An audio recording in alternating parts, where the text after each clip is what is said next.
can afterpay your groceries. Like, I do this all the time because they cut me off of food stamps like a year ago, and like, this is how much I spent. I spent almost $400 in groceries a month, and that's for me and my 7-year-old. I know some people are gonna do this, but I don't know. To me, this is one of the most financially irresponsible decisions you could ever make. I have a confession to make. I've actually done this. I paid for my groceries at Walmart one time. No shame about it. I've literally only done it one time, but it felt weird to do it because it's groceries. I am a proud member of the Afterpay community. And you know what? I think some people abuse Afterpay, and that's why it gets a bad rap. I'm not one of those people that Afterpays things that I couldn't actually pay for in full, you know? But being someone that has a raging shopping addiction, it just makes me feel better about all the money I'm constantly spending. I now only allow myself $65 a month for food. Sharon, are you on SNAP benefits? Let me tell you. I'm your host, Miss Bree, to this video series called What's Going On in the World. Using Afterpay to buy groceries is a reality for so many people. I'm going to be sharing my hot takes on this, and I want y'all to do the same. Let's watch a few clips together. Y'all know you can afterpay your groceries. Like, I do this all the time because they cut me off of food stamps like a year ago, and like, this is how much I spent. I spent almost $400 in groceries a month, and that's for me and my 7-year-old. And I'm like, I can't take $400 out my paycheck a month to eat. How much are y'all spending on groceries? Because I heard the average is anywhere between $200 to $600 every month. Now, it makes more sense for $200 to be the average per week, to be honest, because it doesn't even matter what you buy. You can buy meat, vegetables, carbs, potatoes. Like, if you're not super cheapening out what you buy for food, it's like the numbers just keep stacking up at that register. It's like you get punished for buying fruits and vegetables nowadays. Food is just way too expensive. And to be honest, I believe it has a lot to do with the issue with the Strait of Hormuz, which is them being able to get fertilizer and oil through. Because of all the hypothetical war that's going on, it has a trickle-down effect on our economics. That's why gas is costing more. That's why food is costing more. That's why it's hard to get services and goods at a price that's fair, because the cost of everything went up. She's spending $400 a month on food that is not easy to afford, even with her and her child. Let me know. What's it costing y'all on groceries on a monthly basis? You don't even want to know how much I'm spending, because I'm trying to eat the healthiest, most highest quality food sources as much as I can. That means I am taxed heavily on that. It is a premium to buy the highest quality food you can. But health is wealth. When you don't feel good, it's hard to be functional and do what you need to do day to day. But I get the idea of needing to really hunker down and spend only on your minimal essentials, especially when it's hard to get by. I completely understand. And trust me, I go cheap on other areas of things, you know, because if not, I'm just going to constantly be taxed for every little thing. So the one thing that I'm willing to spend a little bit more money on is the quality of food so that I can feel functional and healthy day to day. But other things like clothes or even makeup, I try to minimize how much I spend in those different areas. So that way I'm not being so overtaxed in every possible area of my life. It's already expensive paying the cost of living. A place to stay, food to eat, a car to drive. Good thing for me in my situation is that I work from home, so I don't have to worry about making sure that I keep the car gassed up and that I have to deal with repairs on an ongoing basis because of wear and tear on a vehicle. So you really have to weigh out the pros and cons of different lifestyle choices that you make to minimize your financial burden, because this economy is straight cookage. Everything just costs too much. I found out, like, oh, I can afterpay groceries, weary about how they're going to be able to afford groceries. But if you just starting afterpay, they probably won't let you get up this high, because my limit is like $2,000. So I would start off with little purchases and then build up. This has saved me, this from a single mom to another single mom or anyone else out there I can help.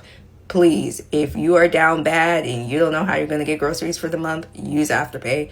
I pay $97 out of my paycheck every 2 weeks. I can do that. For the love of God, please don't do this. Klarna, the buy now, pay later company, is now partnering up with DoorDash, the food delivery company, so you can, I guess, finance your Chipotle bowl. Probably the dumbest and most predatory thing I've ever seen before. One, food delivery in general is really not worth it nowadays. With all the extra fees, everything is literally triple the price. And two, interest-free installments are only interest-free for a short period of time. It may be free for a couple months, but then after a while, they're gonna hit you with a 3% APR, and next thing you know, you're going bankrupt over McDonald's quarter pounder. It's kind of sad.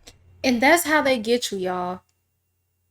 They wait until that perfect moment when they know you probably forgot about that Klarna payment, that Afterpay payment, and then boom, they initiate that interest. So they always hook you with 4 easy interest-free payments. But for how long? A month or 2 or 3? And if you haven't paid it, they're gonna make back their money 10-fold, 20-fold. They're gonna make sure that they overtax you for being desperate at one point of using credit, because that's really what it is, with deferred interest. That's honestly what it really is. It's just a cute Gen Z way of saying you're using credit to buy food. And then you're going through food delivery services that tax you even more on top of it. This is an extreme slippery slope. There are options you can consider where you don't have to use credit to buy food, such as going to local food drives, food banks, contacting churches in your area, asking for help so you can feed yourself and your family. Maybe even working with or for some type of food business where they give you meals as an accommodation. It really depends on where you work. For some people, when I was growing up, when I was a teenager, I worked at Subway, and every day we were able to get basically a free footlong sub. It didn't take the money out of the check or anything like that. We didn't have to pay anything for it. And maybe this wasn't a nationwide thing. Maybe it was a local thing. It could have been according to the restaurant I worked for, but I heard that was a normal thing. So even when it comes down to being able to afford food, some people have to work with or for food companies to do so. That's just the state of the world we're in right now, where jobs literally barely pay enough for the average person to comfortably afford basic necessities. Let me know your thoughts on that. Do you think Afterpay and services like Klarna are helping people to get by who can't afford food? Or is it just further spiraling people into debt? Share your hot takes. I know some people are gonna do this, but I don't know. To me, this is one of the most financially irresponsible decisions you could ever make. I have a confession to make. I've actually done this. I paid for my groceries at Walmart one time using Klarna. No shame about it. I've literally only done it one time, but it felt weird to do it because it's groceries. And once you realize that you can't afford to eat, that slams you with an existential doom, because you're like, this is a basic need that I can't afford. With that comes shame. With that feeling comes resentment for how things are. With that realization comes a feeling of inadequacy. And I just want to say straight up, if you're in a position where you can't afford your basic necessities, you are not alone. There was moments throughout my life where I had to rely on food stamps to feed myself, where I would try to get a job, make a little bit more money, and then boom, they snatch it away. So it's like, I do still need the help. I don't really make enough money for my bills. And there were lots of times where I had to go without. There was moments where literally throughout my life, in my early 20s, I could only afford to eat beans and rice, y'all. I'm not kidding you. For a good 5 months, that's all I could afford. I literally couldn't afford anything. You know what? One of those months, it was kind of near that 6th month, I could afford a small bag of unpopped popcorn kernels, y'all. And I was gifted from a random person moving out at my apartment at the time with that popcorn machine. So I could make some dry popcorn, nothing on it, no butter, no salt, no nothing. And it was a treat because all I was eating was beans and rice, rice and beans, beans on top of rice, rice on top of beans. Sometimes you have to do what you gotta do. And if I had something like Afterpay or Klarna back in the day, maybe I would have utilized it, but still, if you can't afford it, you're just going to be taxed for the fact that you're desperate and you had to use it. It should be a basic necessity to be able to afford your bills, to be able to afford just to function. And the sad part is life is forcing so many people to get side gigs going, to get another job, a third job, to basically, as they say, rob Peter to pay Paul. You have to use debt just to afford your basics. It's a tough spot to be in, but honestly, just do your best. Have no shame in you needing to use resources to help you, but be as responsible as you can to pay it off so that you don't have crazy interest snowballing that debt into a position where you really can never truly pay it back.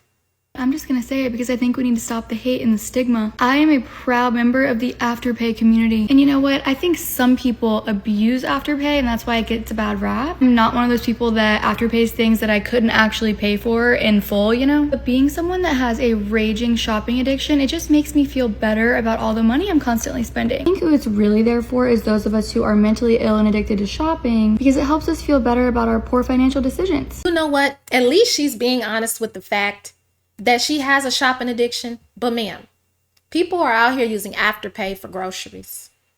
What you're doing is seriously a cry for help.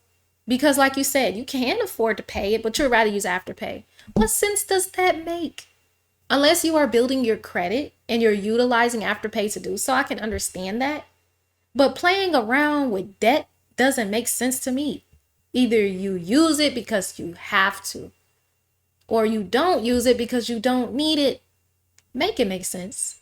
In case you did not know, you can use pay in 4 services like Sezzle, Klarna, Afterpay to pay for your groceries. I did not realize that other people didn't use it for that.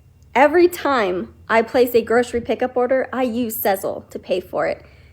I don't even care if I don't need to use Sezzle. I will use it. I love it. I basically treat it like my normal debit card. Every time I place a grocery pickup order, I use Sezzle to pay for it. I don't even care if I don't need to use Sezzle. My thing is, why use some type of Afterpay or buy now, pay later service if you don't need it? Why? Make it make sense to me. Because I wouldn't just casually use something that's basically like a credit card and possibly deal with the interest on a payment if I happen to miss it. What's the benefit of using these services to buy your groceries if you don't need it? Maybe I'm missing something here. Maybe it's easier, they get perks or some type of kickbacks for using the service. That could make sense. But honestly, I really don't think people should be using credit for anything unless they absolutely have to. And that's just my hot take. Let me know what you think. Under Joe Biden, I received $80 a month for SNAP. That was taken away from me under Donald Trump. He took it away. He gave me $24 a month. That's not enough money for food.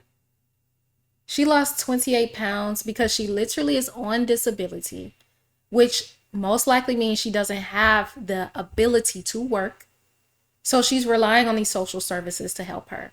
That's why I am 100% for social benefits. Yes, some people take advantage of the system and use it to get by and not apply themselves, especially when they're able-bodied. I get that. But in this instance, this woman needs the support to literally stay alive. She lost 28 pounds because she can only use a $24 budget outside of her bills to afford food, a basic necessity.